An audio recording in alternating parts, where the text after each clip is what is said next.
Welcome to A Free Solution. I'm Kevin Wilson here today, joined by Tim, the Freedom Variant O'Connor. I'm here, brother. I'm still going with the least of many evils. The least of many evils. You know, I did see that you changed your name to that again. Yeah, Old habits. yeah, it's hanging in there, man. Like it just makes the most sense right now. Like you're gonna vote for the lesser of two evils when you could have the least of many evils. I mean, come on, it's time to wake up, America, and do the right thing here. You know what I mean? Vote Like for the that's all I'm least of saying. many evils. Yeah. Right on. Well, speaking of having to vote on stuff, though, there is a ballot proposition in New York that we're going to talk about in today's show. You don't get there's no third option in them. It's just yes or no, up or down. You got to pick one. I'm voting. So we're going to talk about it. Does it promise everybody free puppies, ponies, dental care? I think it gives you a right to that. Actually, like there's a right to free puppies. All right, I'm voting for it then. That's it. No, I love these reasonable. things. Just do it. Yeah, it's fine. No. Don't think about the consequences. It's fine. We don't. There's no stinking consequences to this stuff. It's Never all is. good. It's benevolence, Kevin. Uber benevolence. No such thing as trade-offs. It's fine. That's right. Yeah, so we're gonna talk about that, and then we have a whole bunch of rapid fire stuff, and then we're gonna talk about music because we have some songs that were written for the show, and we're going to talk about those. We're going to play those. So like the last segment, it's just going to be that. And then maybe in our free time, I've got a story that needs to be covered. And then one of my friends on Twitter reminded me, because I wax philosophical and I get back into my memory and I'm just like, the 70s remind me of this stuff right now. A lot of what's going on. And so he sent me like an article about 18 spectacularly wrong predictions made in the 70s. So oh, nice. Yeah, references a Reason article. It's pretty cool, man. Like they are it's like holy cow. Fantastic. Yeah. So we'll go in like 10 seconds, and of course y'all know the deal. Leave your comments if you want to participate, and maybe we'll read them on air. All right, let's go in 3, 2, 1. Now, an hour of clarity for exhausted people of our nation mired in toxic partisanship. Left versus right, us versus them. While we pay to keep our politicians fighting, how do we, the people, rise up and solve the great challenges of our time? We do it by embracing freedom and liberty. There may be no such thing as a free lunch, but this hour is as close as it gets. Welcome to A Free Solution. Welcome to A Free Solution. I'm Kevin Wilson today, joined by Tim, the least of many evils, O'Connor. That's right, Kevin. I'm here, and I'm at home base, which has been a pretty rare event for our show. Just I got a question for the audience, maybe for you, maybe you have some information. I hear that InfoWars is going up on the auction block, and I want in. Yeah. I want in on the bidding. I've got maybe tens of thousands of dollars that I would be willing to buy that name for. Like get yourself a piece of that, man. Yeah, I'm in, man. Me and Elon Musk going to partner up for this one. I think I don't know. No, get Elon involved. I think he'd be a good backer. Like he's got to know if he knows about the show. Like obviously, like he'd be like, this is a natural fit. It is look. He's Kevin. Alex Jones is not done, regardless of the dire straits he is in economically. He is getting thousands and thousands of viewers for his show. Yeah, I bet. X. You know, yeah, it's wild. He is wildly entertaining, man. I love that guy. Yeah, he is interesting and entertaining in a way. Yeah. So speaking of, I'm sure very entertaining, this show, we have a couple different topics to talk about today. So, but the main one is going to be Prop 1, the Equal Rights Amendment in New York State. Now, segment 2, we're going to talk, just kind of rapid fire, a whole bunch of different news going on. And in segment 3, it's just going to be all fun stuff. It's going to be music. Someone wrote 2 AI generated songs for A Free Solution, and they're a lot of fun. Yeah, they are. So we're going to do that. Maybe we'll get to Tim's campaign song as well. Oh, my buddy Harold Mark Jordan wrote me back when I was running for New York State Senate, and it became apparent that I was going to be a write-in candidate because the Republicans were too afraid to face me in the media, and they managed to get me removed from the ballot through their dastardly, dirty tricks. And he wrote me like a great little like ditty ballad. I don't know. It's really awesome. So maybe we'll get a chance to play that on the show. Yeah. Maybe I got like a whole bunch of like predictions, doomsday predictions from the 70s that if we get a chance, I'm going to put them out there. My friend Russ on Twitter sent them in to me, and it's fun, man. It's fun to take a look at what they were saying then and what they're saying now. Yeah. So make sure you keep listening on WYSL or of course on the live stream or the podcast as well. We're going to get to all that stuff. But first, let's talk about the New York ballot proposal, Prop 1, and what it does. So I have the text open right now. I will, for those of you listening online, I will share the official New York State's abstract and copy of the text if y'all want to check it out for yourselves. What it does is, so it's an amendment to the New York State Constitution in relation to equal protection. So it's Section 11, Article 1. And what it will say is, no person shall be denied the equal protection of the laws of this state or any subdivision thereof. No person shall, because of race, color, ethnicity, national origin, age, disability, creed, or religion, or sex, including sexual orientation, gender identity, gender expression, pregnancy outcomes, and reproductive health care and autonomy, be subjected to any discrimination in their civil rights by any other person or by any firm, corporation, or institution, or by a state agency or subdivision of the state pursuant to law. And then there's a section B that's get added that says that nothing in the section shall invalidate or prevent the adoption of any law, regulation, program, or practice that is designed to prevent or dismantle discrimination on the basis of a characteristic listed in this section, nor shall any characteristic listed in this section be interpreted to interfere with, limit, or deny the civil rights of any person based on any other characteristic identified in this section. So basically there's this amendment that there's this part of the New York State Constitution that existed before, is there since 1938, I want to say, and it used to just say race, color, creed, religion, right? Okay. And then the rest of it, right? So like this has been in part of the New York State Constitution for a long time. The new stuff is the ethnicity, national origin, age, disability, sex, blah, blah, blah, right? Like all those things I listed, they added a lot of criteria. That sounds wonderful. I didn't hear anything about free dental care, free ponies, and honestly, right back to the drawing board with these guys, because there's no positive right to free ponies guaranteed in Prop 1. See, that's where we're going wrong. Get on it, Vermin Supreme. Everybody should have a free pony. I don't know. It looks like a bunch of legalese jargon. I've got some stuff from the New York Civil Liberties Union, which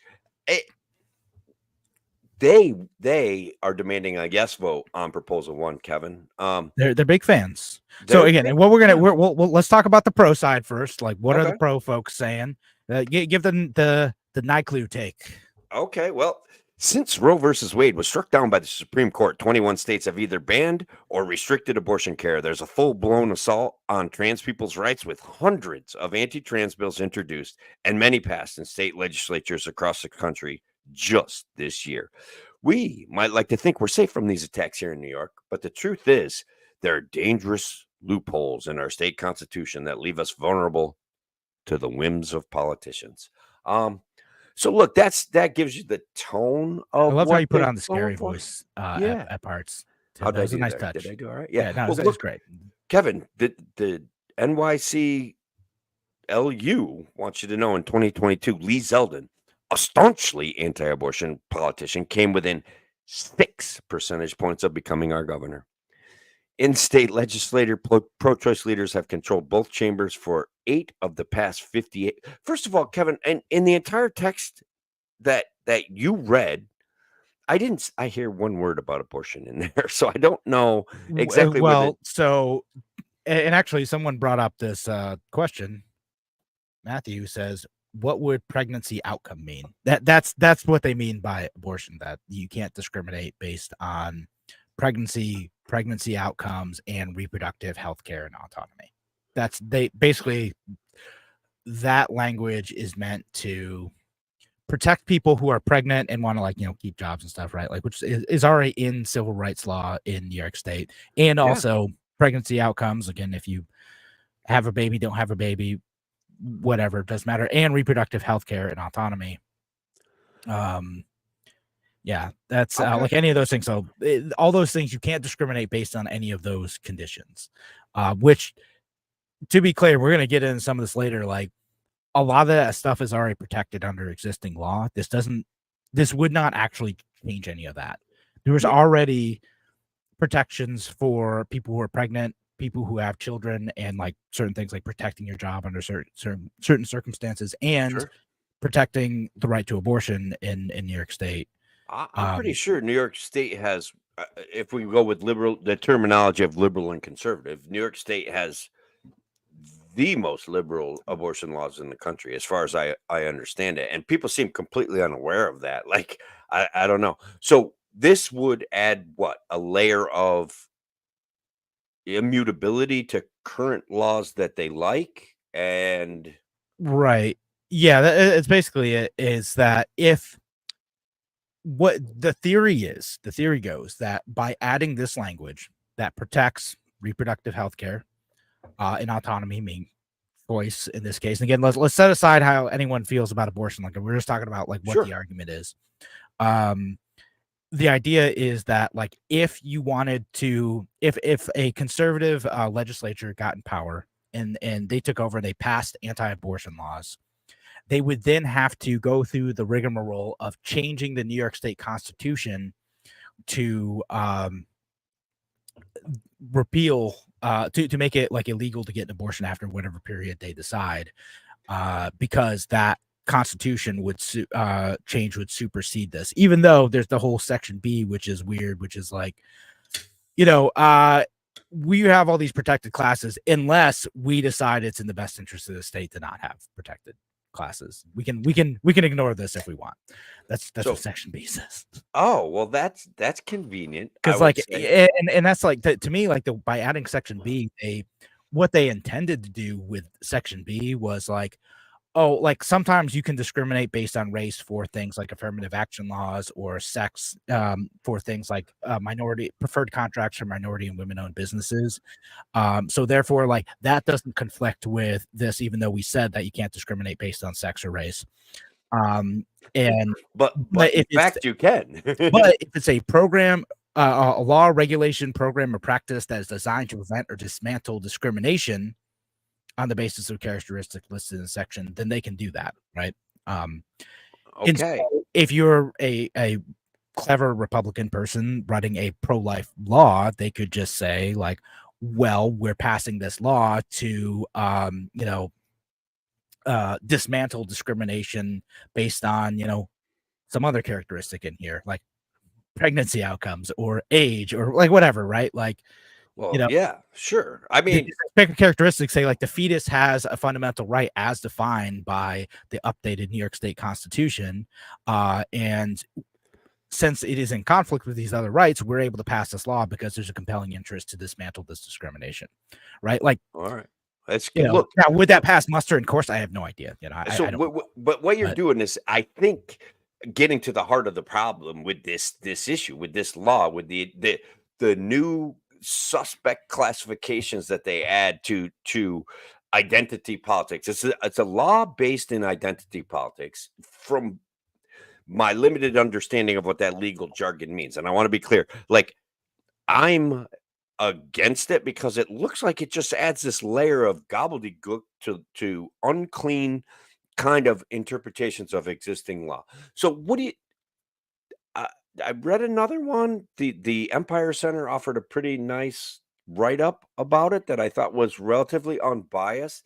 And when I get into the details of that, what they're saying is that it creates a mess where things are going to have to be resolved legally by the judicial system, which means that, in a sense, it takes away representation, right? Like, if judges are writing laws and interpreting laws and settling conflicts created by a law, then they're just legislating from the bench, and we don't have representation anymore. And the Empire Center argument basically says this amendment will require that, because there is inherent conflicts in the way that the law is written, where there are rights of, say, religion and sex, and reproductive rights that are in fundamental conflict.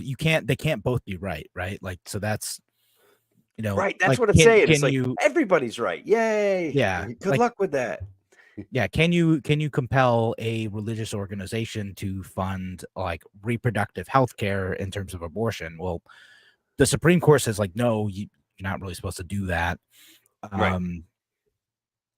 And so, like, again, like, whose rights win out in this? Okay, so then it's just a matter of interpretation by New York or the court system, or you have to pass a clarifying law from New York State anyway to say, like, whose rights supersede whom's in this. In which case, you're starting to get to the point, like, well, what was the point of doing this in the first place if you're going to have to pass laws that require that? Whew, man. All right. So, like, look, this kind of stuff hurts my head. I want clarity in the legal process. This does not add any layer of clarity. And it, again, like, I'm going to repeat myself, but it looks like identity politics on steroids, codified into law to be settled by judicial action and judicial activism. I'm uncomfortable with it. I want to be honest. So, like, No, yeah, I mean, that's the freedom variant says no to Proposition 1, unless New York Civil Tim, we Liberties got like Union. 6 more minutes. You got to conclude at the end.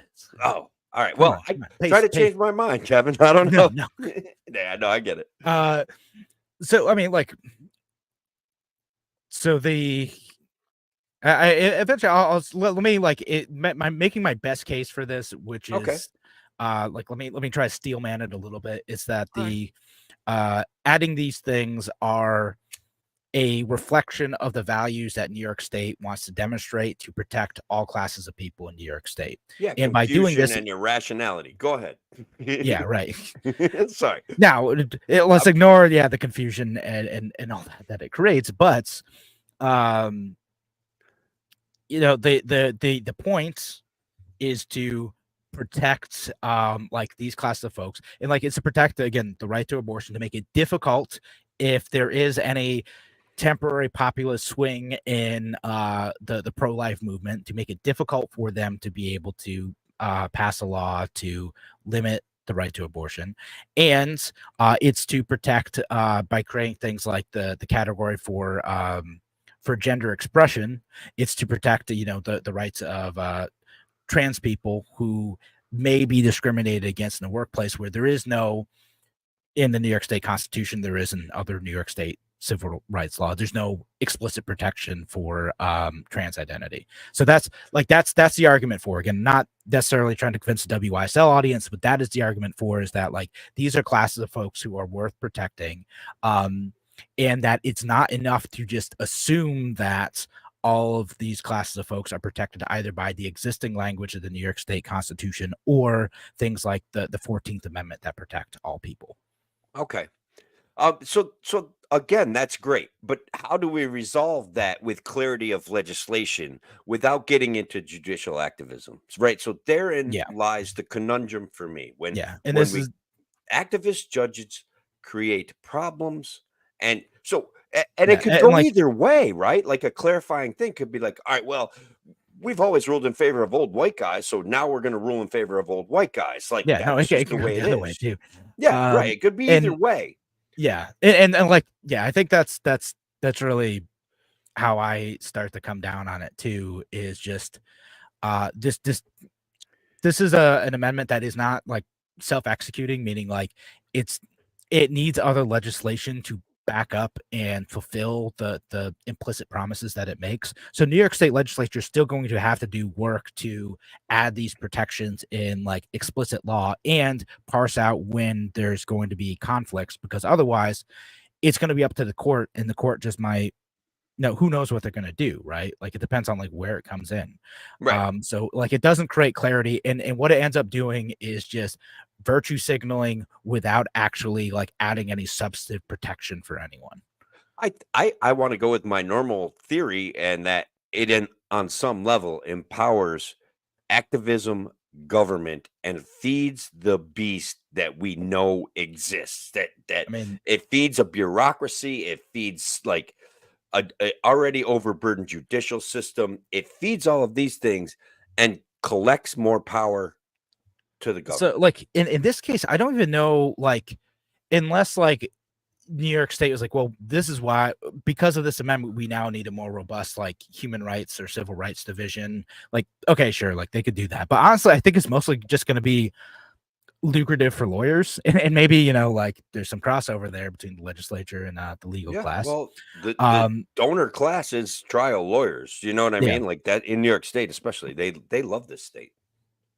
So yeah. So there's that. Now, I know, like, so some of the other arguments that I do want to get to as well. Like, we only have a couple minutes left, but like we asked for some feedback on this before. Rich Bertel, who's part of the New York State Liberty, I think it's the policy director again. he's the policy director and he's the vice chair, one of the vice Vice chair chairs. Yeah, of New York State Libertarian Party, said, based on past history, the combo of age and gender identity as new special anti-discrimination categories is going to attack parental stewardship on issues such as gender confusion therapy and vaccines for children.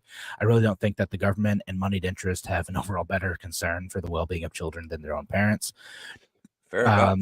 Yeah, so he makes the case, and I've seen like more or less extreme versions of this that essentially say like this is going to create an issue for parental rights. But again, I think some of this, like, you end up with like conflicts here, right? Like, if you can't discriminate based on like age, at what age can children consent to changing their body, right? At what age can they consent to sexual activity? Like, does that throw that a wrench in like our existing laws around that? And does it change the rights of parents to know what's going on with their children, and particularly like where you have like an in loco parentis situation like schools? I don't know. My understanding of everything I've read about this is like it probably won't change all that much initially, but there may be lawsuits that people start to pursue based on some of those changing conditions and the unclear nature of the new rights granted under this law. So now we only have like a little bit left, and so Tim, you already gave your conclusion. No, I think I'm there with you. We could talk about this for a couple more minutes during the break, but like, to me, I think even if this is well intentioned, that's being generous. I think it's going to create a lot more confusion and hardship than it solves. That's being as nice as possible about it. So I think no. Conflict-based law is what it is. It's to encourage conflict, to encourage confusion, and to encourage virtue signaling and judicial activism. So again, I'm a no. Yeah, so I think we both come down on that. Like, and this one, I legitimately didn't know. People kept trying to get me to research this. I legitimately didn't know for a long time. Yeah. But on that note, we should actually head to break. Thank you so much for listening on WYSL and of course the live show as well. We're going to be back in just a few minutes. Talk to you soon.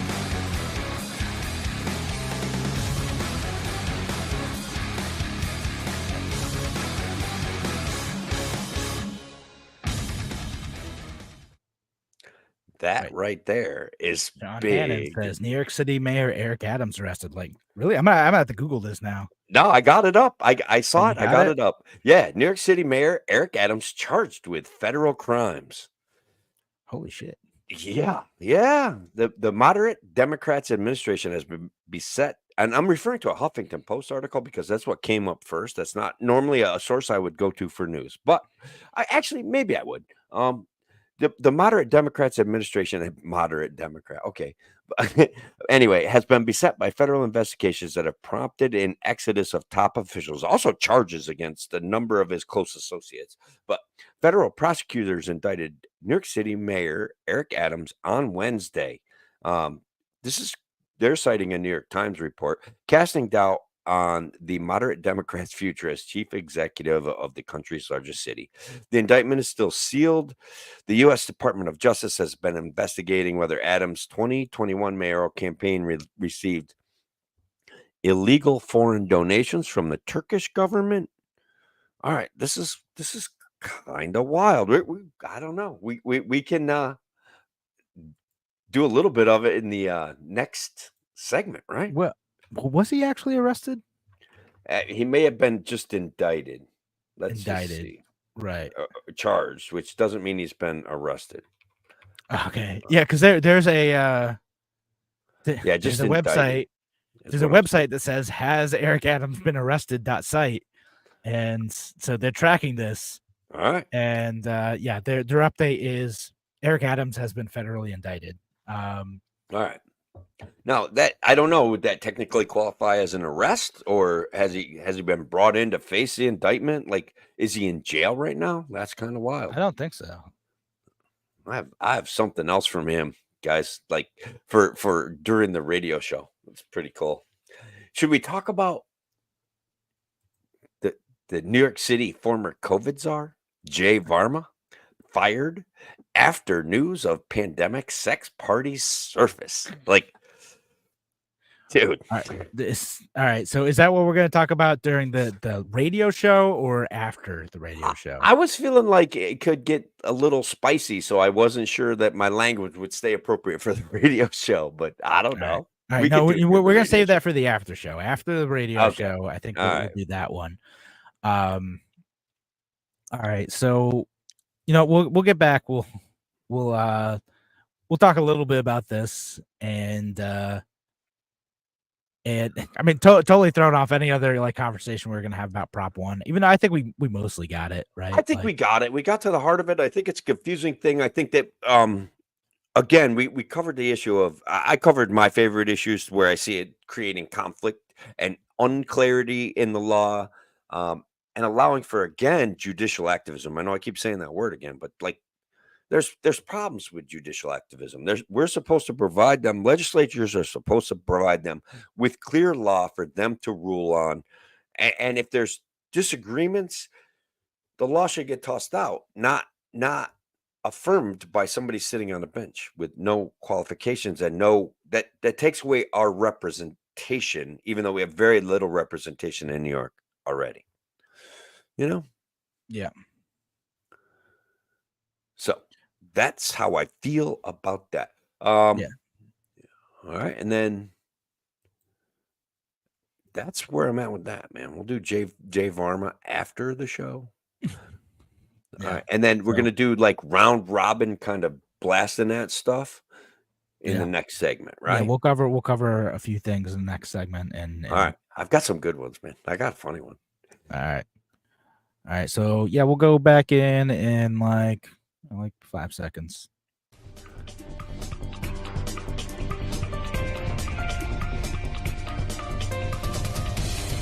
Welcome back to A Free Solution. I'm Kevin Wilson, your host today, joined by Tim, the least of many evils O'Connor.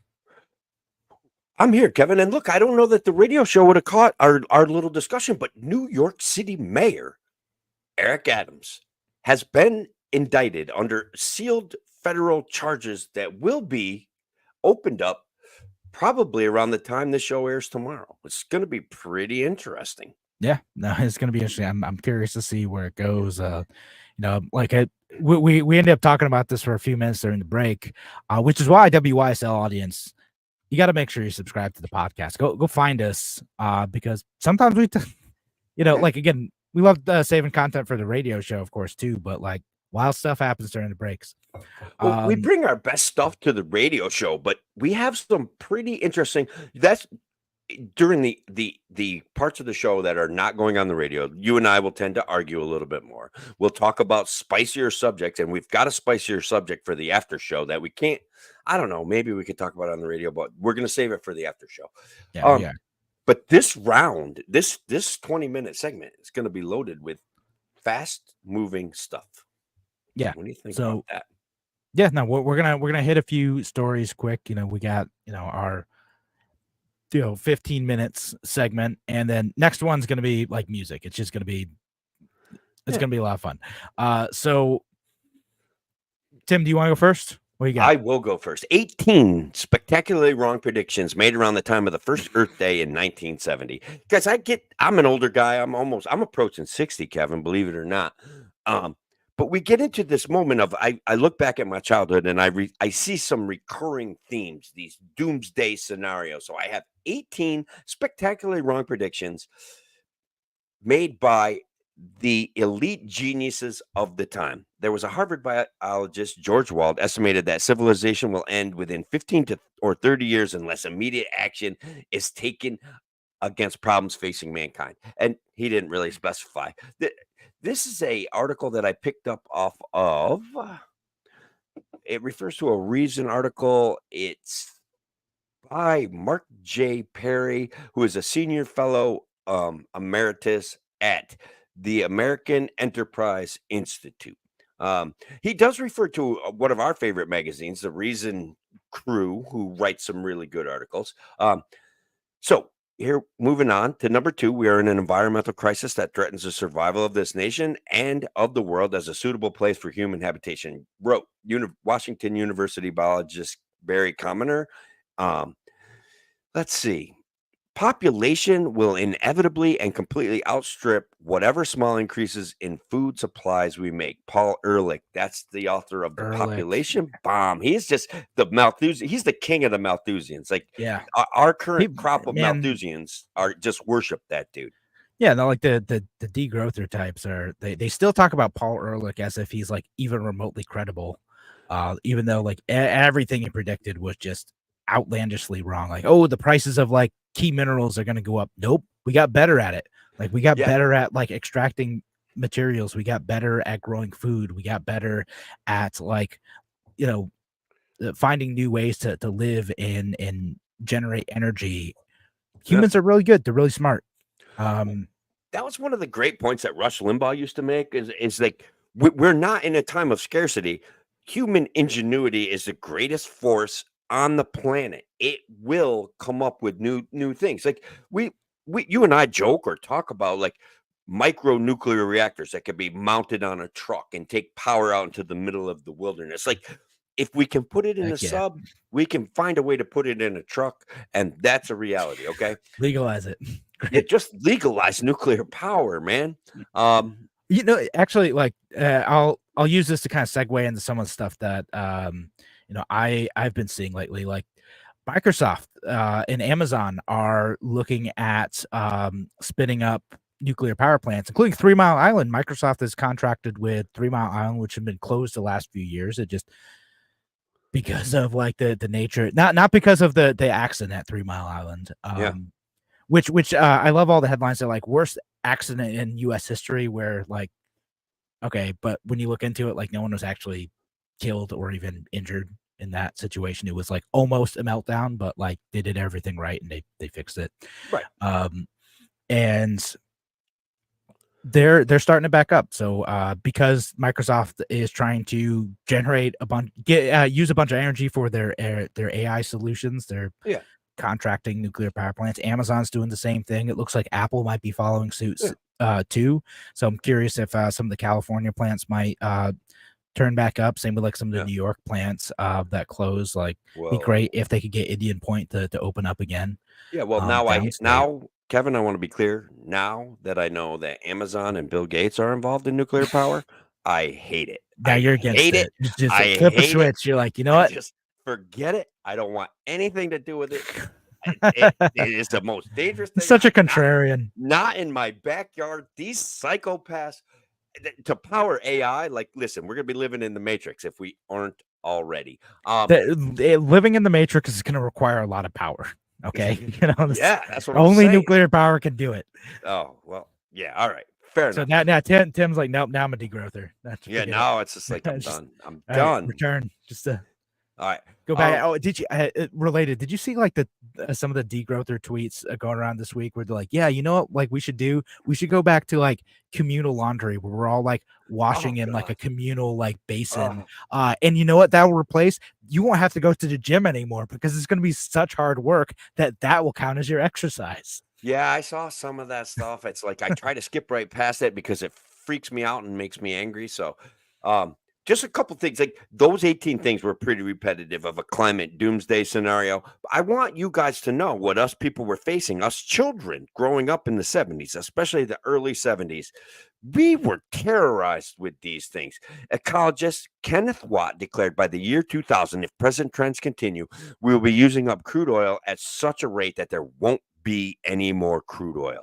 You'll drive up to a pump and say, fill her up, buddy. And they'll say, I'm very sorry, there isn't any. And that was just one more absurdity. These things were terrifying. Somebody was predicting, Barry Commoner perhaps, so much nitrogen was going to be released into the atmosphere at the rates that we were going that it was literally going to block out the sun. I don't know if you guys been outside lately, but the sun seems to be doing okay. Like, so anyways, 18 of the 18, Kevin, 0 for 0. They didn't get one right. Not one. No, actually, we're doing better at like not blocking out the sun now, which is actually creating some problems. It's funny It's too enough. hot, man. We need some carbon in the air. We need more black What- dirt in the air. Soot. So- we need to do it. Bring it back. No, so what they used to do is they used to have these sulfides in the fuel that was in like container ships, right? Right. And so that has like a slight like blocking effect on the sun that's able to reach the surface of the earth. And so along the key container routes where these ships would be traveling between North America and Europe, there's all this smoke going into the air and it's blocking off part of the sun. And it was keeping the North Atlantic cooler than it would have otherwise been. Yeah. Because they were polluting. And then that was made illegal a couple of years ago. And it's created all sorts of havoc in the North Atlantic because we're no longer blocking out the sun in that area. It's heating up the North Atlantic more and creating some like weather issues, particularly for Europe. Listen, I heard about that on Joe Rogan months ago. So I was like, it was awesome. It's something that you got to kind of intuit that perhaps part of the global warming scenario, besides normal cyclical climate change, is that we've cleaned up the air so much that the sun is actually hitting the earth with more energy than it used to, like more energy. No, I feel like we talked about it on this show a while back too, when like that story first broke, because I found it like fascinating. It's like, man, like, because and I was thinking about it a lot during like the wildfire stuff that was happening, because like it was so cool in Rochester in the middle of the summer when these wildfires are happening, and then I saw that story come out like around the same time, and I was like, I wonder if these things are related, right? Like we just like better at not polluting anymore, and it's made the earth warmer. Because and I know, like I'm not like denying climate change altogether or anything. I'm just saying. Oh no, like, you can deny it with me, brother. Listen, no, yeah, but okay. I'm not like I'm saying like it's a real thing, but like that might have actually been a big contributor over the last several years. Is the correlation to me was so obvious that I don't even know what to say. It was the coldest, most miserable summer for those months when the sun was blocked out by orange smoke out of Canada, that I literally thought they did it on purpose. I thought the whole Jewish space laser thing was real. So I mean, and nothing down that route. Nothing has been able to dissuade me from that. No, I mean, I heard Spike Cohen has to switch to it. That's correct. And I don't know why he set Canada on fire, but it made for a cool rainy summer, and that was pretty annoying. Yeah, right. All right. So I don't remember whose turn it is now, but John Thuman on YouTube says even odd gas days under Carter. Yeah, he knows the real 70s, man. There was gas rationing, there was stagflation. It was and rationing is and continues to be a bad idea when government tries to ration these things. Just raise the prices a little bit, man. Like, relax. It'll be okay. Really, like and people will find alternatives, right? Like, okay, gas prices are up. Some people who might have driven might take the bus now, whatever, right? Like, and then they'll go back, right? Like that's once the price stabilizes, like that's just how it is. And I think it's your turn because I did my 18. It is my turn. All right. So this is something I saw on one of the local news stations. 13 Wham says Mayor Malik Evans expressing outrage over the potential closure of Walgreens in Bulls Head area, saying will create a medical desert and calling it a disinvestment in yet another of Rochester's minority neighborhoods. Listen, like he should take control of those businesses and Yeah, just force like them to stay open. yeah, just nationalize it, or I guess it's not nationalizing. Just like just co-opt it, force them to stay open, regardless of levels of profitability. Yeah. So look, like you read the comment section, and like is half people who are like, man, these companies are racist for wanting to leave these areas, and the other half is it's all closing because of crime. It's all because of the bail reform stuff. It's crime has caused all of this, and you know, I I'm saw your sitting over, take on it. Your yeah. take on it was really good. I'm looking forward to you putting it out there. Your take Yeah, was like perfect. my take on it is like people are just changing, man. Like, look, like my prescriptions, I have to get them by mail. Like my insurance requires me to get them by mail. You know, which is kind of annoying sometimes, but I have to get them by mail. So I'm not going to go to a pharmacy because why would I? And you know, also all these grocery stores have that too. They have cheaper like medical items, or you could just order stuff on Amazon. Like most of the stuff at like, you know, the drugstores, like because there's still one in my neighborhood. Like most of that I can just get on Amazon. Like Also, a Walmart day does later. In Walmart. Yeah, in Walmart Walmart too. does a Like, wildly good job of having your prescriptions and getting them to you for less than your copay. Like they do a really good job with that. yeah. So like there's so many other options out there. So like everyone's looking for like a villain to blame in these cases, either the greedy corporations or the government that allowed all this crime to happen. And I'm not saying like retail theft isn't a problem. Like I recognize that retail theft is an issue. Like for Yeah, goodness sakes, I it walk is. into Target now and they've locked up the underwear. Wow. Man, I'm not going to buy Wow. the underwear from Target that's locked up. I'm just going to buy it off of Amazon. Sorry. Like, Yeah. yeah. I want to have to ask an associate for like socks and underwear. I'm like, no, man, if I have to go through that rigmarole, I might as well just buy it online. I had to buy some in a Walmart that had the underwear locked up. What a freaking process. I was like working out of town and forgot Yeah. my underwear. And So what a process. I didn't have a choice, man. I had to ring the bell. I had to wait. She's like, which underwear do you want? And I'm like, I'm kind of like a shopper when it comes to underwear. Like, I yeah, gotta right. kind Like, of, can I like just like look through a few options? Can we like yeah. can, She's can like, you no, hang? Do you need to like give me one and then lock it up again, or can I yep, like hang that's out what and she make a wanted to decision? do, man. No shopping. You point at the No. ones you want. That's the case I'm opening up, and that's it. I'm like, well, this is nonsense. Yeah. I was really mad. Like I was pretty grumpy, making all sorts of smart ass comments. How much time we got left, Kevin? Like 45 seconds. Dang it. All right, so I got to go with the big one. Meta CEO Mark Zuckerberg aligns with libertarian ideology, hires a Republican strategist to mend ties with right-wing media.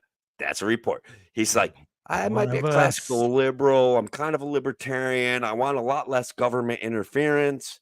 And that's the big news, buddy. That's funny. Yeah, Mark's Zuck's a libertarian now. Lizards and skin suits can be libertarian. That's right. You know, we welcome it. Who says we can't be a big tent? We invite lizard people too. This tent is huge, brother. It's huge, man. It's huge. All right. On that note, it is time to head to a break. We're going to be back here in WSL with a free solution in just a few minutes. Talk to you soon. All right, that was kind of fun. We should do sections like that like rapid fire news where we just drop a bunch of bombs out there. I had another one too. I have a tweet from Mayor Eric Adams that fits a lot of my theories about how they view the government. But perhaps you heard there was a shooting at a protest of a guy that jumped the turnstile. And anyways, Mayor Eric Adams deserves to be arrested for this tweet alone. But earlier today, one of our officers was shot while protecting our subway system. Like, not protecting human life, protecting a subway system. Now, I am relieved to report he is in good condition, and we have now arrested the suspect who put so many lives in danger. I cannot thank these officers enough for their bravery. All right. There was a protest going on. Things were getting heated. A guy jumped the turnstile. They tried to tase him. He was really he was misbehaving, playing a little dodge cat and mouse with him, running around. Yeah. Arguably, the cop thought he saw a knife. unloaded 4 shots, injured the guy, injured another cop, and shot Yeah. 2 other people. Like, Yeah. this is Just- complete irresponsibility. Yeah, well, And I was about to say, like, Eric Adams' tweet kind of misses. Who shot the police officer? Eric, who shot the police officer, Mr. Mayor? Oh, it was another cop who was. it was shot him. another cop. And the worst, like, they said this guy had a knife. They haven't found a knife, Kevin, to the best of No. my knowledge. I checked some news stories. The knife, they said they had the knife, and now they're admitting that they never had the knife. Like, Nope, just this is bad, dude. the This is really irresponsible bad. police officer who injured one of his fellow police officers, and in addition to like innocent people who were like just Yeah. near the area. Trying to put down a suspect, which may or may not have been necessary anyway, at a distance of, I think, 8 to 10 feet, and he managed to hit 3 other people, dude. Like, Yeah. this is a bad. Just totally reckless like that. At the very least, that police officer should no longer be a police officer. Like, again, if you are that reckless, at the very least, Yeah. you shouldn't be able to do that job anymore. But I don't think like criminal charges would be out of the question for that situation. Not that like any Some prosecutor sort of reckless and endangerment, some sort of right. like this is Really like you've hurt people. Like that's bad. Like you were negligent to the point of being criminal, and that deserves consequences. Absolutely, I agree. Have you caught any of Zelensky's campaign stops? I mean, no. Listen, he's traveling. I ran into a dude at a hotel who was like, "Hey, I'm heading down to Pennsylvania next week to, really."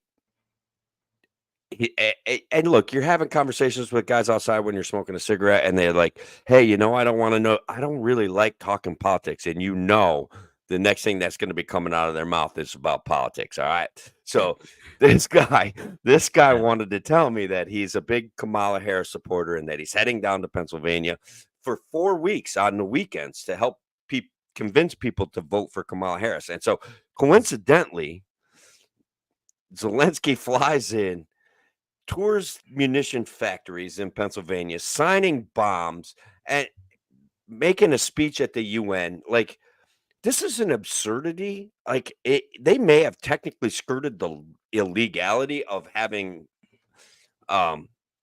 foreign influencing our elections by him not specifically mentioning Kamala Harris, but he certainly demonized Trump. And I'm very uncomfortable with the amounts of money. Did he mention Trump specifically, or did he just say like, some people don't want to support democracy in Europe type of thing? I see. That's a pretty good question. That would allow him to skirt the law rather effectively. But certainly, I read an article that said that the author inferred that he was referred to a new administration that may not support his aims. If he's out there doing that, does he have to register as a foreign lobbyist? He hasn't done any of those things. I think they're just basically like legitimately. I don't know if that's like what you're supposed to do if you're a head of state and you are coming to like ask Congress, etc., for support. I don't know where that like actually lies. So I was ahead of it, but the House GOP is made, because I was very annoyed by this thing right from this jump. But now that the House GOP is accused, calling for an investigation into using Zelensky as a campaign surrogate, and launches a foreign interference inquiry. I think that's political haymaking, but also on this thing, I think it's a political haymaking that I hate less than most political haymaking. I think even if nothing comes of it, I think a stink should be made about this. And look, I don't like politicians signing bombs like that stand a good chance of injuring civilians. Like, I don't like that kind of grandstanding about war. At the very least, I want politicians to take war very seriously. I don't think it's something that should be celebrated. But whatever, okay, set aside, how I may feel about the Ukrainian situation. That stuff grosses me out, bro. Like, bad, really bad, So anyway, that's where I'm at with that. Political haymaking, in this situation may be appropriate. I don't know. I don't Yeah, know. Kevin. maybe. I don't know. I don't have strong feelings about it, but I want to get to a couple comments though. Yeah, let's do that. So that says, as at Walgreens and Greece, and the only thing they had locked up in the aisles was Monster beverage. That's good because funny. that stuff's trash.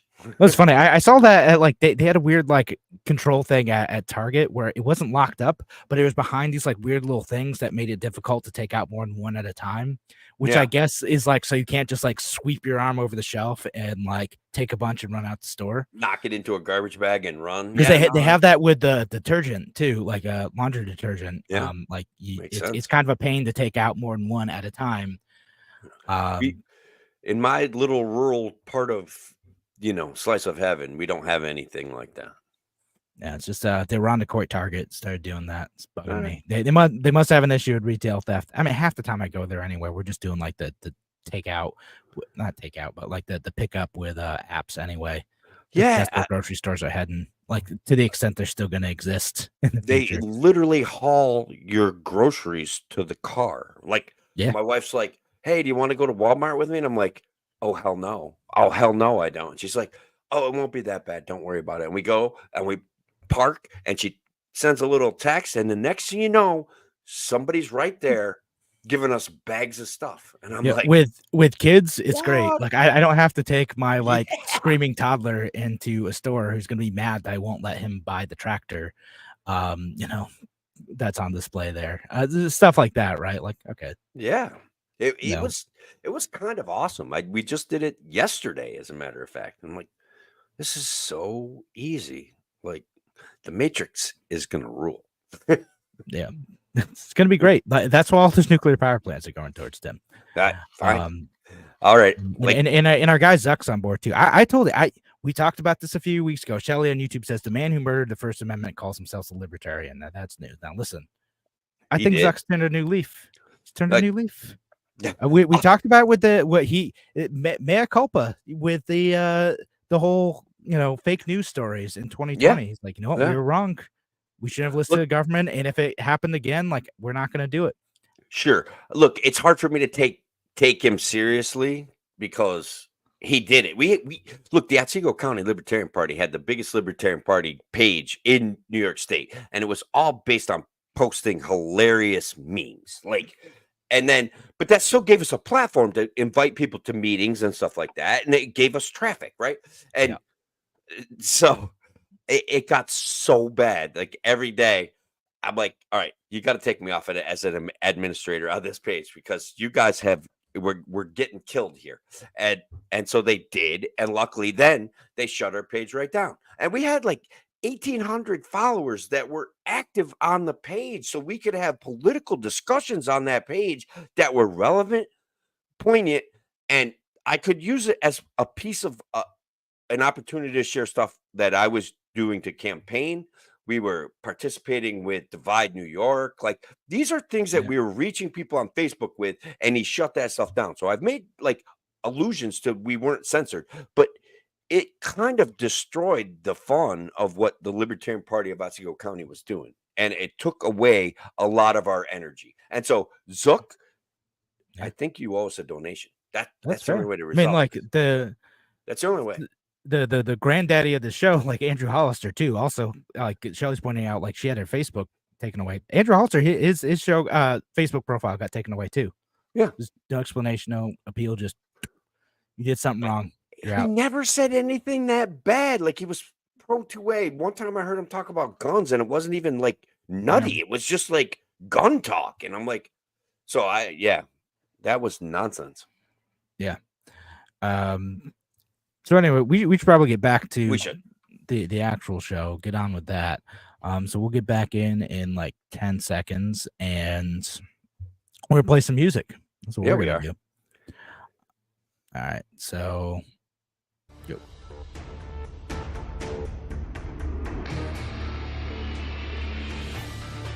Welcome back to A Free Solution. I'm Kevin Wilson today, joined by Tim, the least of many evils, O'Connor.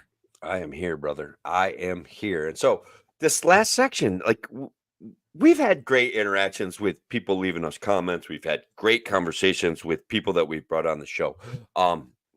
Now, occasionally, like Patty used to get us news articles for fake news, and I hope she's okay because we haven't seen her for a while. But today, our friend of the show, Matthew Fuino, has given us a gift, Kevin, and we want to share it with the world.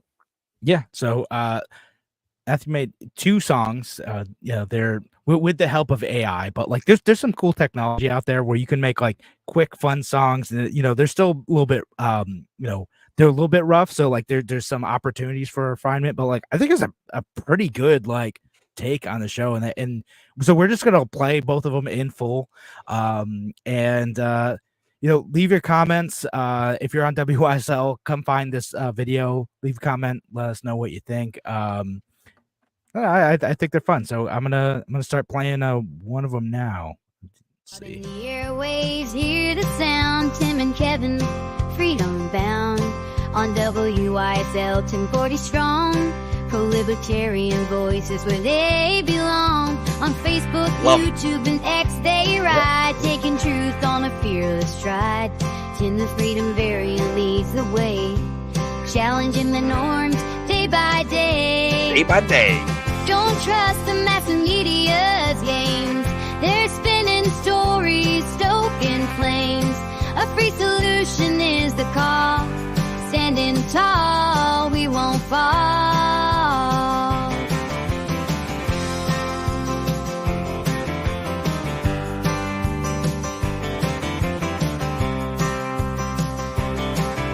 Be careful of the deep state's hand. Shadow moves across the land. But with Kevin and Tim we stand. For liberty's light, our demand. They talk about freedom, real and true. Breaking chains, giving power back to you. On the airwaves and online they say there's a better, freer way. Don't trust the mass media's games. They're spinning stories, token flames. A free solution is the call. Standing tall, we won't fall.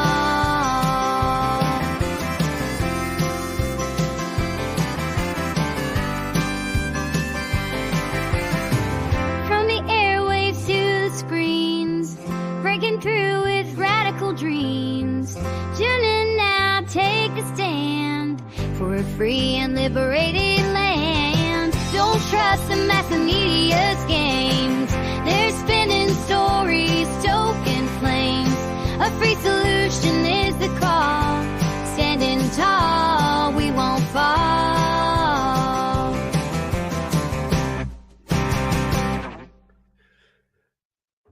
Standing tall, we won't fall.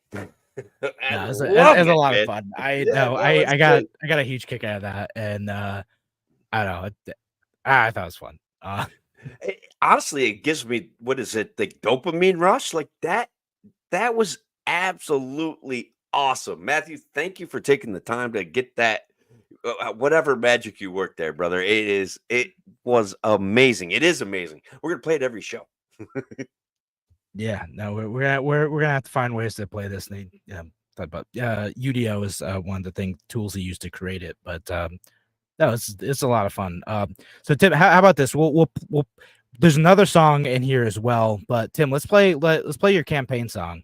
All right, let's get that. You want me to fire that up, guys? This is let me give the little background. Back in 2020, I did run for New York State Senate. It was an opportunity that New York State Libertarians had to get a reasonable number of signatures and get your name on the ballot, thanks to Larry Sharp's success in 2018. It was a heady moment. It was an exciting moment. And I will say that I had a great article in the paper. Like there was a moment where I almost caught fire. Like I came really close. And then those Republican weasels, okay? I wasn't even a threat to the guy's candidacy. I was just going to make noise about freedom. And honestly, I probably could out debate this guy. He's a nice guy, whatever. He's doing whatever it is he does that these legislators do. But anyways, so one of my friends obviously does a little bit of music, wrote me a little campaign song. So check it out. If you believe in liberty, you'll vote for Tim O'Connor, 'cause he believes in the Constitution. And as your assemblyman, he will be your voice. He'll never let you down, make him rejoice. Hallelujah, hallelujah. We finally had a man who hears your voice. Hallelujah, hallelujah. Tim O'Connor is the only choice. Right in, Tim O'Connor, Libertarian for New York State Senate, Senate District 51. All right, guys, that's it. Yeah, that Harold Mark Jordan, Hot Vent. Check him out. He's a wonderful guy. I used to do some work on a plant that he was supervising, and they had a band that would play around on the weekends. And he's just like, "Hey, I got something for you, man." And he sent it to me, and I must have played it 100 times. Like the first 50 of my shows, it was part of back in the day. It was just so much fun. So that was a blast, man. Yeah, that's cool stuff. All right, so we do have a second one because again, Matthew created two of these. This one is more of like a metal, like I don't know. First time I listened to it, I got like kind of metal AC/DC vibes. Yeah, definitely. It's also a lot of fun. Like different take than the country version, but also fun. So we'll play it now. Now's the time for an hour of clarity in a nation of great disparity. For exhausted people of our nation we fight. Toxic politicians live versus right. Across the airways they teach libertarian truth they preach. Give the freedom variant shows the way. Challenges the news every day. Don't trust CNS games. They're spinning stories, stoking flames. Tune into a free solution. A broadcast media's noise pollution.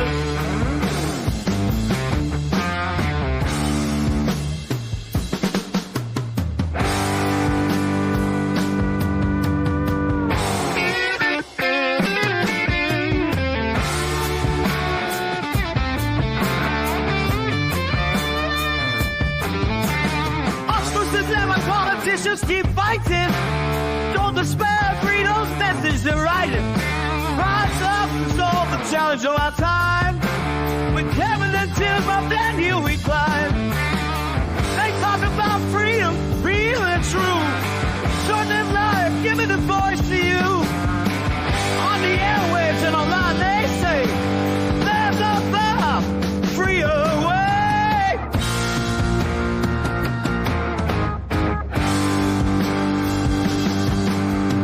Trust Fox Network's games. They're spinning stories, stoking flames. Tune into a free solution. Avoid mass media's noise pollution. Into your car and onto your screens. Breaking through with liberty's dreams. Tune it out. Take a stand for a free and liberated land. Don't trust Fox Network games. They're spinning stories, stoking flames. Tune into a free solution. Avoid mass media's noise pollution. There may be no such thing as a free lunch, I bet. But Kevin and Tim are as close as it gets. Take a sip for this hour, your resolution. Now welcome to a free solution.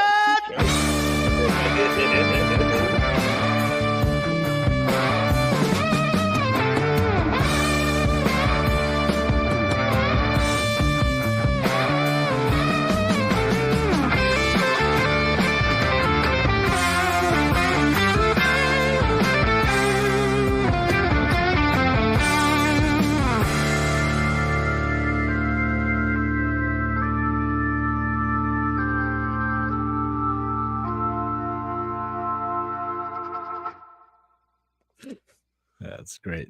That was good stuff, man. Really, really, really good stuff. That was awesome. And Matthew, like I agree. Like the last part of the song would make a good bumper. Where Yeah. So that's a good idea. I like doing that. Good. This is what I love about like AI stuff. It's just you can do a lot of like really cool, fun things with it, and it's not like a replacement for artists or anything, obviously, but like this is like it's art created, with passion and intelligence, from Matthew here, and listen, it's pretty cool stuff. So thank you so much for making these. Yeah.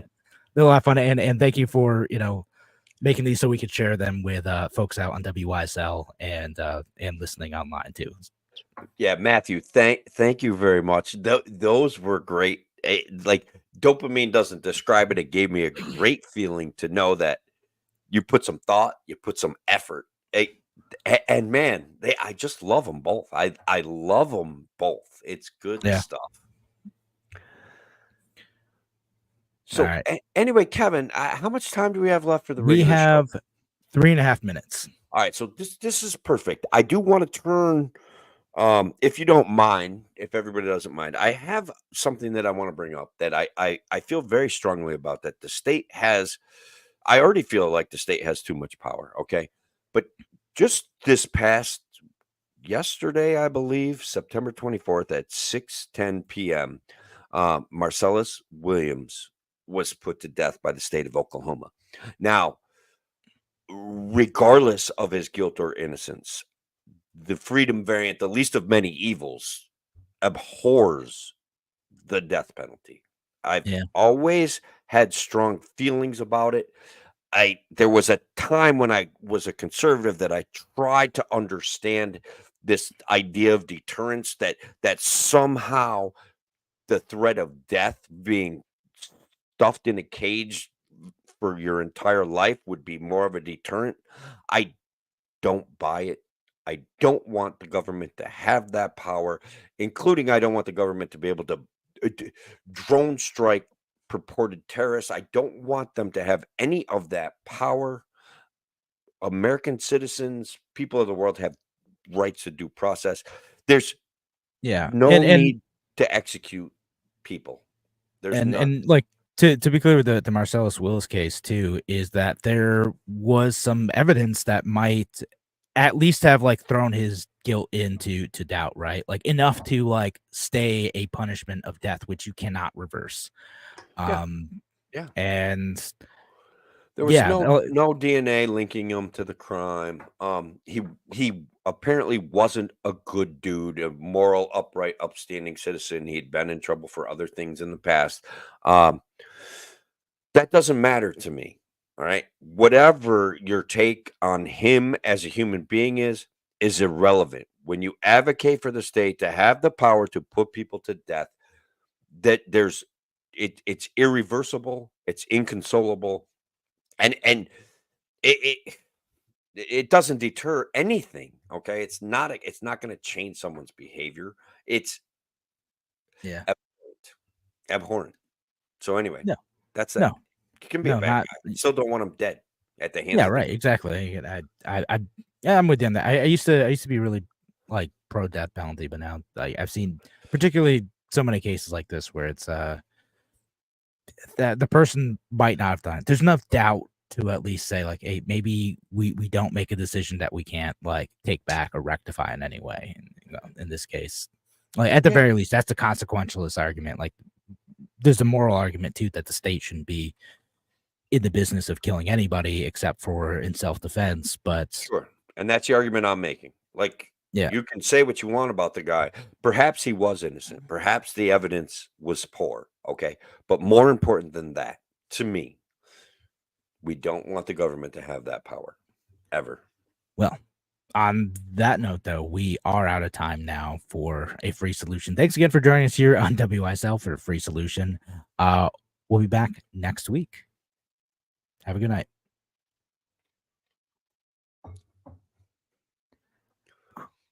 Dang, Tim, you brought down the mood. I know. But man, I know it's important though. You're Yeah. right. Sports.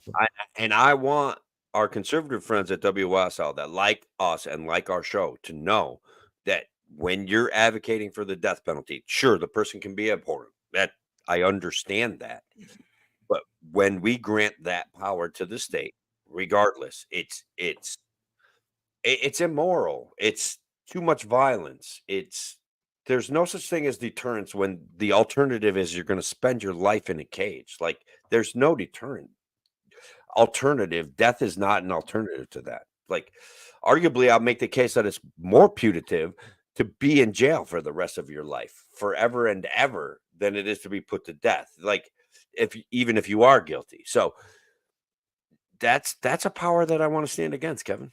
Pretty Yeah. big, and I don't feel bad about it. Um, I can go back to some hilarious stuff. Should we talk about this guy? Which guy? Where is he? Jay Varna? Oh, right. Yeah. All right. Tell us what's going on with Jay Varna. All right. Dr. Jay Varma, this New York City's former COVID czar, has been fired as executive vice president and chief medical officer at SIGA Technologies following reports that, okay, he's not the only one. There's more. All right. There was all right. Anyways, he's an embattled former COVID czar for New York City. And he was the executive vice president and chief medical officer at SIGA Technologies. Attended sex parties and raves during the COVID lockdowns. Now, many of you guys have heard me rant about Neil Ferguson. The Atlantic, I wish I could have found the article before the show, but the Atlantic came out with like, hey, they should have been more like honest about all the sex parties that they were having during the COVID lockdowns. Like these people are, I always felt that they were tripping on power, right? So these raves, people were like taking ecstasy, they were having meeting, and they were keeping the group size under 10 people, I guess. So well, good. You gotta keep your orgies safe. They follow some rules. How I wanted to throw Neil Ferguson in there. Neil Ferguson was the mathematician at the British Imperial College who did some COVID modeling that said up to 2% of the population of the entire world is going to die. Hence, we need to do something drastic right now. And while he did not necessarily advocate for COVID lockdowns, he came up with modeling that was very simplistic. He's also responsible for a pile of dead cows. He also pile of dead cows. Yeah. He also, I know. Yeah. I know. Trenches, hundreds of thousands of dead cows this guy is responsible for. But he also lost his position with the British Imperial College for ignoring the British lockdowns and going out with his side piece. Like, I think these people are nuts that we have bad people in positions of power that they're just absurd. So Neil Ferguson, Dr. Varma, and then there was a whole group of government officials that have been participating in these. And I wish I had more information. I wish I had that Atlantic article. I'm going to try to find it. Yeah. No, like the hypocrisy is pretty shocking, right? Like, because like there's some quote from one of them that was basically like, well, I had to do this for my mental health or something. Like I had to do this like to be the best version of me. And it's like, what? Wow. Like, what about absolutely everyone else? Like, just stunning hypocrisy. Like, yeah, like we all want to be the best versions of ourselves too. And I mean, we may choose to express that in other ways. Like, to me, it's like, fine, you want to do a sex party, have your sex party. That's fine. Just don't be in a position of saying like no one else can like go out, talk to each other, be in classrooms, like go visit like your dying relative in a hospital or in a retirement home. Like, yeah, like if you weren't imposing that on us, I legitimately wouldn't care.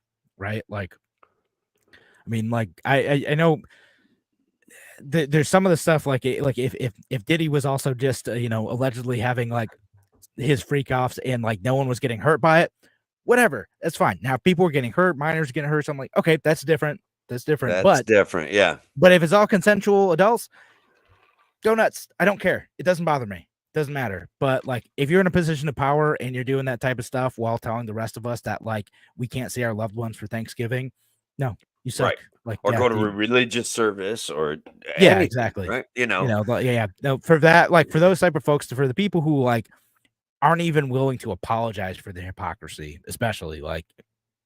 No, I agree. No forgiveness for those folks. I'm more forgiving of the people who are like, you know what, we thought this was more serious, and turns out we were wrong, so we like lightened up. Okay, I get that. You found new evidence and changed your mind. That's growth. Fine. Yeah. For the people who are like this, nope. Nope. I'm with you on that. Yeah, we're never going to get any satisfaction, though, Kevin. Like, these people are. All right, so he lost his job. All right, so what happened there, why I got so confused, was that the article that I had up about Dr. Varma changed and limited the access to it. So I found another one that gives us a little bit more detail.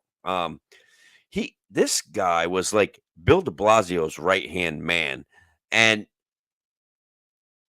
Steven Crowder broke the story, has some like a video of Dr. Varma admitting that him and his wife went to some like underground like dance party like underneath a bank in Wall Street, and we were all rolling, which I think means taking Molly and having sex, but I'm not sure because that's not necessarily my strong point. I'm a happily married dude and whatever. But this is just wild. While he was sitting next to Bill de Blasio at news conferences urging people to wear masks, this guy was out having drug-filled sex parties. Like, it's just a height of absurdity. So again, if it's none of my business and he's not telling me what to do, that's his business, him and his wife. What's between them is between them. And honestly, if no one's getting hurt, fine. Ecstasy was a weight loss drug before they like criminalized it. I'm fine. I'm fine with all that too. Yeah. But now Shelly on YouTube says, I don't care what consenting adults do behind closed doors, but I still believe in equality under a law, even with the laws wrong, right? Yeah, like if you believe that this law is fully necessary, then the least you can do is actually follow it. And there's so many hypocrites out there who are like, no, you can't do this, and we're gonna like use the power of the state to punish you. And people like under Tim Walz's government, like we're gonna set up like a snitch hotline to like report people who are having illegal gatherings, and Gavin Newsom, who's out having like dinner parties, like that type of hypocrisy. Yeah, it's pretty gross.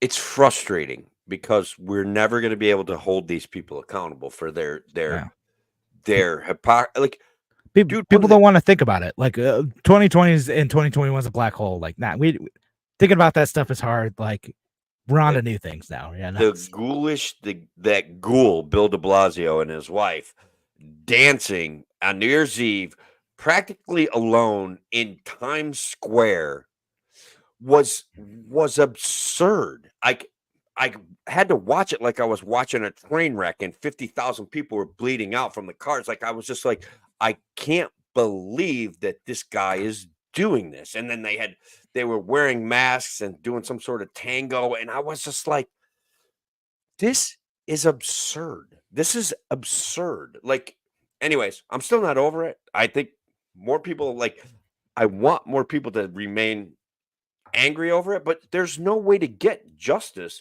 in this election cycle over this. So who am I going to vote? Who am I going to rage vote for or rage vote against? And it's like, they're all in on it. All of them. All of them. And none of them are apologizing. Yeah, there's a bunch of folks out there. Not great. So we didn't get to like some of the like other economic issues that like, because we just did like rapid fire stuff. So maybe we'll do this next week. Like we got Trump's credit card. Yeah, let's talk about that. That would stuff. be good. Well, we'll talk about it next week because I think it's worth like a whole like 20-minute like WYSL segment. And I mean maybe we'll move on to that. There's also like some of the tariffs on foreign food imports. Yep. Which I kind of yelled at the Republican congressional candidate in my area. Good. No, they need to hear it, man. Like they don't understand what they're saying. They're saying they're manufacturing consent for a really bad idea. Now, arguably, I hilariously love the credit card idea, but only because it's absurd. Like there's already distorted. It's already a distorted market. The credit market is already distorted. Yeah. Fine. Cap create a shortage in the credit card market. I don't care. Like my credit's great. That you're not hurting me. You know what I mean? Like, and I'll only I mean, benefit. It's for I- me. If you're in the 1% who will get those 10% credit card rates, like doing great.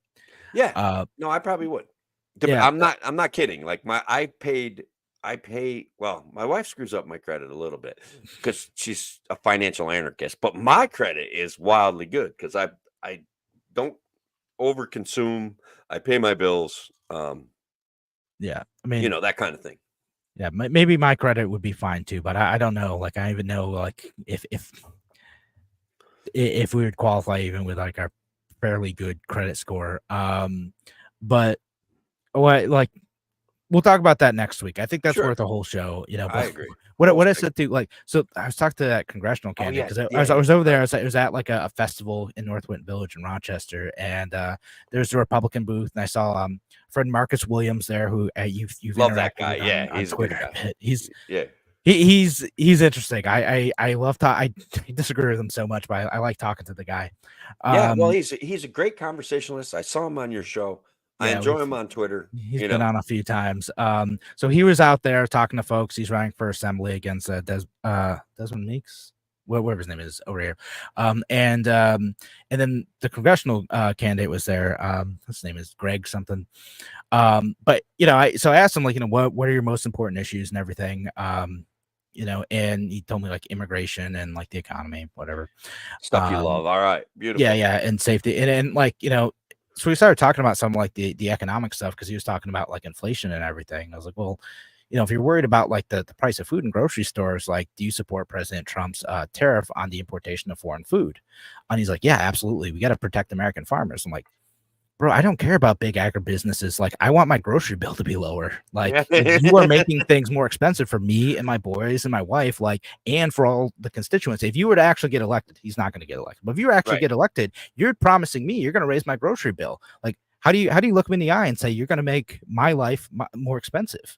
Oh, you went after him. I love it. No, I got aggressive. I'm like, but What did for he real, like, say? I get mad about this stuff. Like, like, hey, like, why are you raising taxes on my food? Did he have a coherent response to that? No, he's just like, well, I think it's important to protect American farmers and industry. There's a national security prerogative for doing that. And I'm like, dude, like we grow plenty of food. Like we're pretty good at growing food here in the United States and adapting that stuff. Like if we want to talk about like, oh, we need more farmland, we can just stop subsidizing like, keeping farms fallow, which is a thing.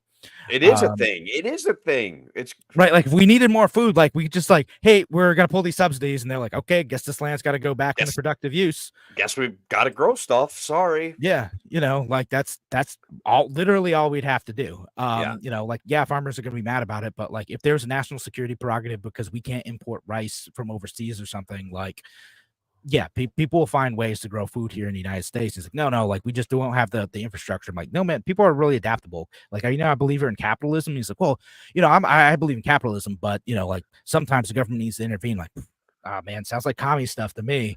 It sounds like he doesn't have a philosophical base to build a future off of, right? Like it's the same kind of virtue signaling that I'm very critical on the left of, like where you just are saying things like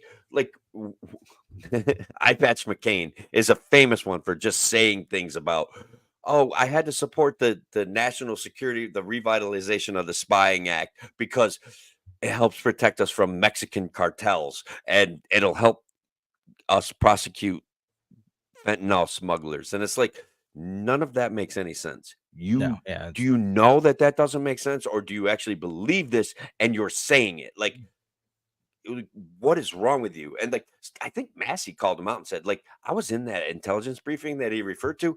Nothing like what he said was said. So it probably wasn't Massey. Maybe it was Cotton. One of these guys called him out and said that is not something that was said. What he's saying was said was not said.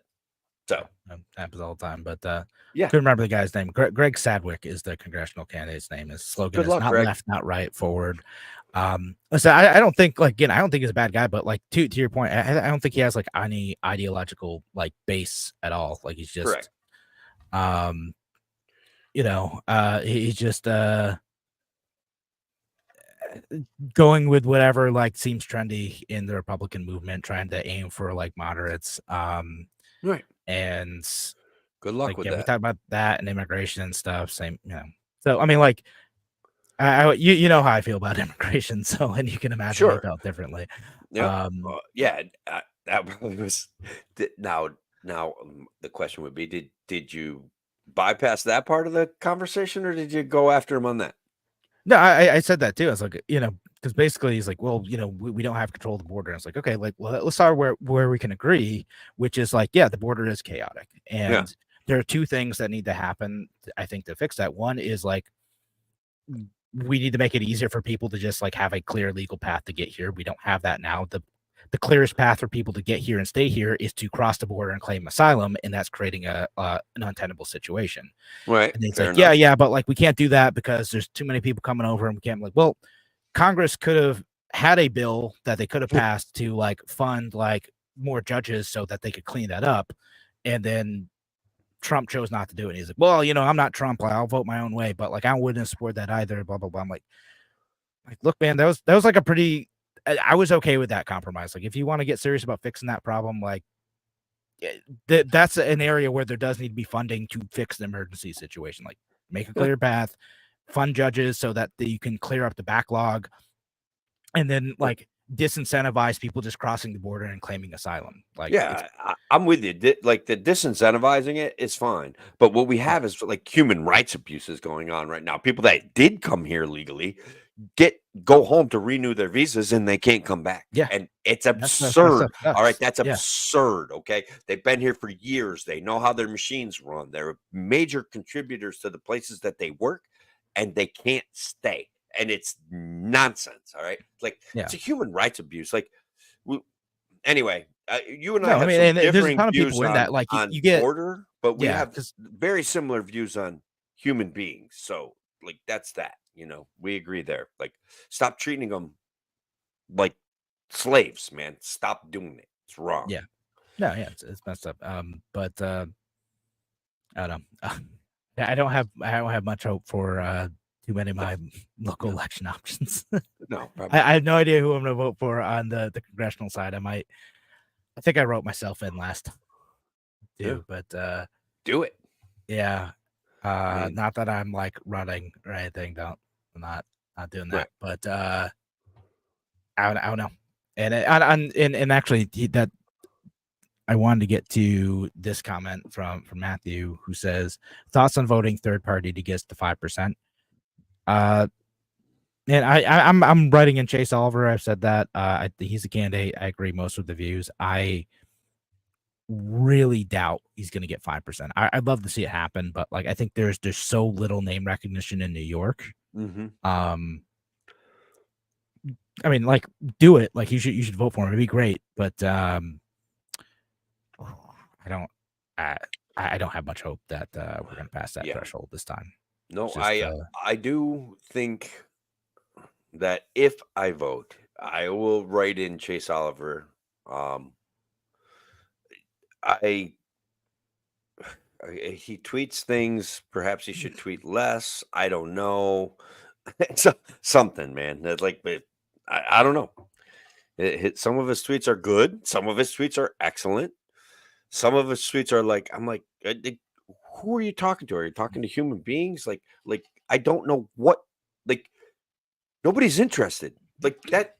And if they're interested, they don't like the way you say it. Like find a better way to say it. I don't know. yeah, I don't maybe. know. I mean, again, there's going to be stuff you disagree with on, for any candidate, right? Like, Sure. Well, he had the opportunity to make fun of Josh Shapiro and Voldemort Zelensky, and he didn't. Like garish, ghoulish behavior, signing bombs in Pennsylvania, acting like this is it's ghoulish. All right, maybe Yeah, that's a personal feeling. I don't know. no. I mean, like he's like pretty outspoken. Like I sort of disagree with him on like the Ukraine stuff because he's a bit more in your direction. Yeah, On that, where all like right. you're. Woo. Yeah, like in terms of like that stuff and like the Palestinian Israeli conflict, like he's like aggressively the U.S. should not be involved, should not be funding this. We need to get the heck out like immediately right now. Like if you're looking for like an anti-war candidate, like Case Oliver he is is. Yeah, pretty he's, solid on that issue. Yeah, no, I do like, for the most part, his anti-war talking points. I do respect him. I think he communicates those very well. So, not going to get anything perfect in this day and age. Yeah. All right. So what I think it's about time to call tonight. Still got to edit this tonight, All but right, brother. it's been a fun show, folks. Appreciate everyone who participated and left your comments and all that.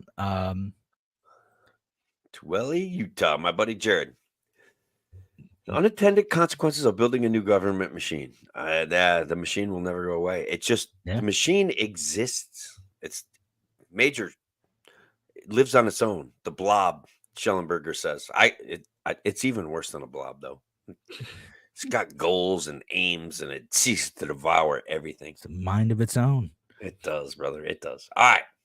Thanks, Kevin. Thanks, everybody. Yep. Have a good night, folks. Take care.